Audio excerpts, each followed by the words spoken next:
प्रत्युष जी।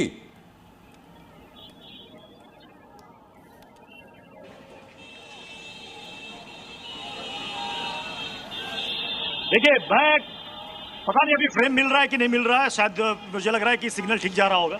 ये भाई साहब मुझे यहाँ पर देखें, ये बिल्कुल बंगाली पोशाक में। हाँ, तो वो तो टीएमसी कह रही थी कि ये बंगाली अस्मिता, पोशाक, खान पान सब बदल देगा बीजेपी। नहीं, वो बदलते बदलते खुद ही बदल गया।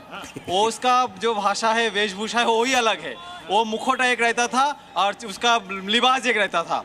तो ओरिजिनली जो बंगाली है वो श्यामा प्रसाद मुखर्जी है, और उसी बंगाली का जो धरती है, उसी बंगाली वेशभूषा में है, उसी बीजेपी है।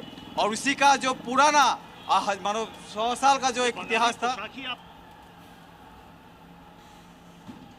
फ्रीज हो गया, फ्रेम वापस से फ्रीज हो रहा है प्रत्युष, लेकिन लगातार हम कोशिश करते रहेंगे आपके साथ जुड़ने की, क्योंकि वहां से रंग बहुत मिल रहे हैं, लोगों की आवाजें बहुत मिल रही हैं। यहाँ पर स्टूडियो में हम लोग लगातार इक्वेशंस की, परम्यूटेशन कॉम्बिनेशंस की चर्चा जरूर कर रहे हैं, क्या हो सकता है, क्या हुआ है, लेकिन लोगों के जहन में क्या है वो आवाज प्रत्युष ही हम तक लगातार पहुंचा रहे हैं। प्रत्युष को गर्मी कम लग रही होगी जी। मैं पिछले जब चुनाव के समय में 18 दिन वहां था, हाँ। तब तपिश इतनी थी कि पूछो नहीं, मैं दिन में निकलना 10 बजे के बाद। तपिश आज भी है सर, तपिश तो आज है, धूप में खड़ा होना मुश्किल होता है। लीजिए प्रत्युष मेरे साथ वापस जुड़ चुके हैं। तपिश में खुशी है, खुद बता देंगे इस बात को। आज खुशी है, तपिश में कम है, इतना उत्साह है। खुशी कार्यकर्ताओं को होगी सर, हम तो वहां लोगों को भी करने के होती लिए है, पहुंचे कितने समय से इसकी कवरेज कर रहे हैं, उसका दिन अच्छा नजर आ रहा है। जी प्रत्युष, पता नहीं फ्रेम मिल रहा है कि नहीं मिल रहा है। ये देखिए, अगर तस्वीर आ रही होगी तो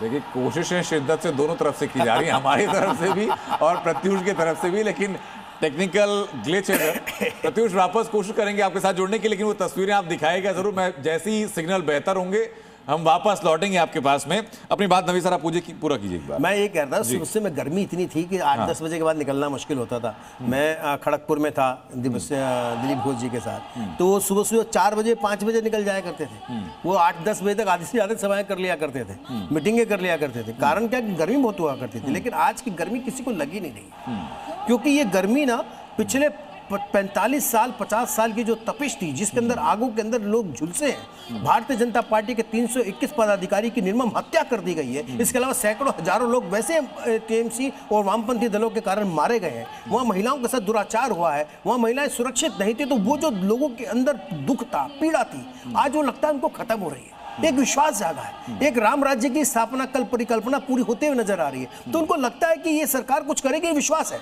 और विश्वास भी इसलिए है क्योंकि सरकार की जो संकल्प शक्ति है वो पहले से नजर आ रही है। दूसरा, नरेंद्र मोदी जी का जिस प्रकार का डंडा चलता है, मैं इसको यही कहूंगा कि हर राज्यों में है कि आप ईमानदारी से काम करो, काम करने के लिए भेजा, काम करो। चाहे आपने देखा होगा केंद्र में गृह राज्य मंत्री थे, वो राज्य के अंदर मंत्री है, राज्य मंत्री बनाए गए, क्योंकि उनको काम करना पड़ेगा। सबसे काम लेना, पद आता जाता रहेगा। व्यक्ति किसी पद पर है, आज कल किसी और पद पे होगा, नहीं काम नहीं करता ऐसा, बट काम करना नहीं। मेरा कहना, काम लेने की कला हर एक किसी में नहीं है। ठीक है, कांग्रेस के शासनकाल में देख लीजिए क्या होता है। वहां तो प्रधानमंत्री कहते थे 100 पैसे भेजते हैं, 15 पैसे पहुंचते हैं। यहाँ मोदी जी कहते हैं 100 पैसे भेजते हैं, 100 पहुंचते हैं, 99 नहीं पहुंचते। ठीक है, अंतर है ना। लेकिन अभिजीत, जो अभी उन्होंने जिक्र भी किया निश्चित प्रमाणिक का, जो नाम हम लोग देख रहे थे उस बारे में चर्चा हम लोगों ने की भी, कि सबके रिप्रेजेंटेशन की बात यहाँ पर की गई। लेकिन आमतौर पर हम लोग ये देखते हैं कि जो बड़े नेताओं के करीबी होते हैं उनको अच्छे पोर्टफोलियो मिल जाते हैं, जो एकदम चेहरे लाइमलाइट में रहते हैं उनको अच्छे पोर्टफोलियो मिल जाते हैं। इसमें से अगर दो नामों को छोड़ा जाए तो बाकी चेहरे पूरे चुनाव के दौरान बहुत ज़्यादा आपको टीवी की स्क्रीन पर दिखाई भी नहीं पड़े हैं।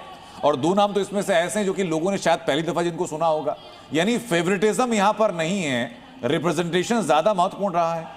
बिल्कुल, देखिए इसमें अगर आप देखेंगे शुवेंदु अधिकारी के सिवाय कौन दिख रहा था उस कैंपेन में। ये प्रेस पे भी एक प्रश्न है कि आपने क्यों उनको कवर नहीं किया, क्योंकि सब तो कैंपेन कर रहे थे, ठीक है ना। तो प्रेस का भी एक फेवरेटिज्म होता है कि भाई ये अच्छा बोलती हैं तो देयरफॉर इनके साथ बात करेंगे। जो तुर्दू जी हैं, जो जिन्होंने अभी ये लिया था, उनका तो कोई इंटरव्यू नहीं करेगा क्योंकि वो संथाली में बात करेंगे, कोई बाइट वायरल नहीं होगा उनका। तो ये भी एक प्रॉब्लम होता है। पर देखिए इसमें क्या है कि ये पहले मैं ये समझता नहीं हूँ ये अच्छे मिनिस्ट्री भी क्या होते हैं। एक किस्म से अगर आप देखेंगे कई स्टेट्स प्रदेश ऐसे हैं जिनमें अच्छे मिनिस्ट्री वो होते हैं जिनमें पैसा अच्छा सा बनाया जा सकता है। और दूसरा होता है अच्छा मिनिस्ट्री जहां बहुत सारा पावर हो, जैसे होम मिनिस्ट्री उस टाइप का। तो ये अच्छा मिनिस्ट्री जो है ना, ये सुंदरता की तरह है, वो जो देख रहा है उसके आंख में होता है क्या अच्छा है क्या बुरा है। तो ये हर दिशा से, प्रेस के दिशा से, पैसा बनाने की दिशा से, एक्चुअल पावर के दिशा से, ये अलग अलग चीजें बहुत सब्जेक्टिव। अब यहाँ पर अच्छी मिनिस्ट्री का डेफिनेशन ये है सर कि लोगों को ज़रूरतें क्या है, लोगों को इकोनॉमिक रिफॉर्म चाहिए तो इकोनॉमी अच्छी मिनिस्ट्री हुई, लोगों को अच्छा लॉ एंड ऑर्डर चाहिए तो वो एक अच्छी मिनिस्ट्री हुई, लोगों को एम्प्लॉयमेंट चाहिए तो उद्योग की मिनिस्ट्री जिसके पास जाएगी वो अच्छी मिनिस्ट्री। तात्पर्य हमारा ये था। बहुत बहुत शुक्रिया आप सभी लोगों का इस चर्चा में शामिल होने के लिए, जो तस्वीरें सामने आई उनका बेहतर पर्सपेक्टिव लोगों के सामने देने के लिए। और आज का दिन बीजेपी के लिए बेहद अहम है और साथ ही साथ लोगों के जहन में एक तारीख तो ताज़ा रहेगी, लेकिन ताज़ा रहेंगी वो 3 तस्वीरें भी। जब शुरुआत में आने के बाद प्रधानमंत्री नरेंद्र मोदी ने गुरुदेव रविन्द्रनाथ टैगोर की मूर्ति के प्रतिमा पर उनकी फोटो पर माल्यार्पण किया, पुष्प अर्पित किए, उसके बाद अपने सबसे पुराने कार्यकर्ता का शॉल उड़ा करके उनके पैर छुए और आखिर में जनता जनार्दन को साष्टांग प्रणाम किया। ये 3 तस्वीरें आज की सबसे अहम तस्वीरें।